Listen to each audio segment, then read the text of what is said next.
been an amazing journey. It is our privilege to have gone on this journey in our waka together. If I was to look back 6 weeks ago, I really didn't know what we were expecting, to be honest, around understanding our whānau, building stronger connections, and actually knowing who we are as whānau. I've enjoyed every single moment of this, to be honest.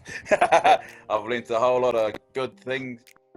Show me your friends and I'll show you your future.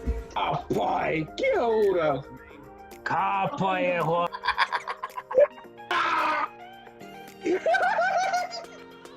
I've learned better communication, more tolerance, listening a bit better.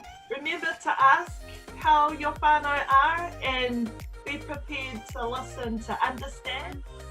My message to our whānau is that we are whānau forever, and our connections, our whakapapa, makes us who we are.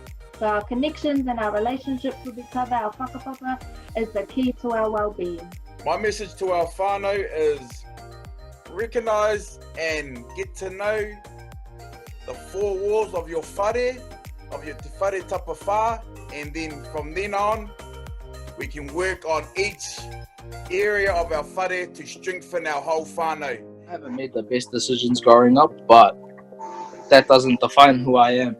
And no, it shouldn't define who you guys are either. I like this program because you learn new strategies to solve the problem when you're upset. Don't let the past define your future, and hongi hongi a te whaiwhia.